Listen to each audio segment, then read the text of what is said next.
In 1956's The Swan, MGM presents the love story of a princess. While preparing to become one in real life, Grace Kelly portrayed Princess Alexandra, who, to restore her family to royal eminence, must win the heart of the crowned Prince Albert. MGM perfectly timed the premiere of The Swan with the wedding of Princess Grace to Prince Rainier in April 1956, in an instance of life imitating art. Grace Kelly's wardrobe was designed by the very talented Helen Rose, and she is as lovely as ever in the gowns made for a princess. The film finally gave Helen the opportunity to create a beautiful wardrobe for her friend from top to bottom. The Swan was a designer's dream, and one of their favorite films working together. The fairy tale story unravels somewhere in Central Europe in the year 1910, which calls for Edwardian floor-length dresses. The costumes brought about the return of the empire silhouette, a high waistline and straight semi-slim skirt. All of it perfectly fit Grace's poised 5'6.5" figure. Reports from the set said that Grace looked like an angel in her narrow dresses and soft hairstyles. Her character, Alexandra, is often gowned in white, with a few soft pastel hues thrown in, representing her likeness to a white swan. The swan, while graceful on water, tends to be awkward on land, as too can be the shy young princess. When we first lay eyes on Alexandra, she appears to be returning from outside, evident from a straw hat dangling in her hand. Her first dress is of white eyelet lace, accented with a pistachio green sash tied at the waist.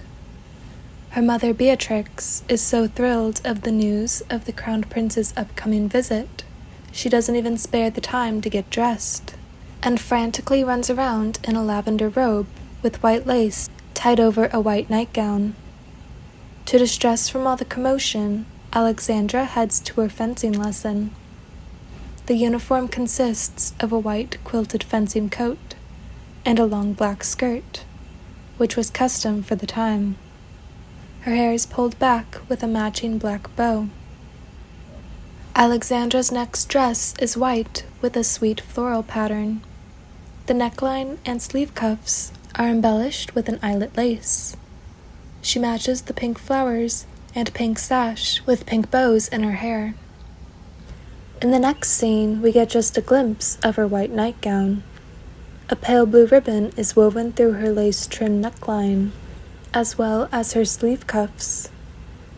To bring the look together, Alexandra has tied a blue ribbon in her hair. The next morning, Alexandra is in a soft purple floral print gown. The neck is adorned with lace trim in the shape of a V. As usual, her purple bow matches her dress. Dinner calls for a white lace gown with a square neckline and a blue ribbon tied at the waist.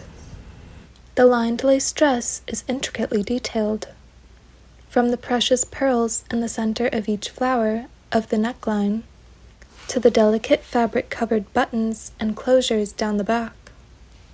Grace adored everything about the clothes for the swan, but especially swooned over this exquisite and feminine dress, as well as the upcoming ball gown. All white and lace for her next dress, save for a pale pink ribbon tied off the collar. She is carrying a parasol in her hand, preparing to tour the rose garden. Her next nightgown is a white slip with an eyelet lace bodice. Pink accents appear in the ribbon straps, neckline, and bow in her hair. The long skirt features pleating, cascading into a hem of lace ruffles. On getting out of bed, Alexandra covers up with a white satin robe with pink flowers. For the first time, we see Alexandra in full sleeves. The ensemble consists of a pale blue satin pinafore-style dress, paired on top of a white blouse, with floral eyelet lace trim. The long chiffon sleeves balloon out before gathering at the wrists. The skirt falls in tier ruffles with the same eyelet lace trim on the blouse. When she ascends the stairs, we catch a glimpse of her footwear, white heels. Her hair is up, notably absent of a bow. It's the night of the ball, and Alexandra is dressed like a queen. She is adorned in none other than white, cut in an empire silhouette of sheer silk chiffon layers. The ivory evening gown is embellished with floral applique and pearl beadwork. To tie the look together, Alexandra wears a simple pearl choker and earrings. Her jewelry is very understated compared to the other guests in attendance. Her long gloves are of white satin, and for a change, her updo is accessorized with flowers. A sheer lace shawl drapes across her as she twirls around the ballroom floor. Grace Kelly loved this dress so much that she had Helen Rose take inspiration from it for her wedding dress. Her last nightgown is all white and laced with ribbon. She pairs it with a bed jacket of blue satin with sheer white lace. The princess is last seen in an all-white dress with long sheer balloon sleeves and a defined waist. It's decorated with elaborate embroidery on the bodice, sleeve cuffs, and ruffle bottom. Helen used the finest fabric she could to create costumes suited for a princess. Though they appear to be light and airy, the dresses are substantial, with the most sublime construction. The film's costumes immediately began to inspire designers and set fashion trends, both on and off the screen, and has continued to do so all these years after its release.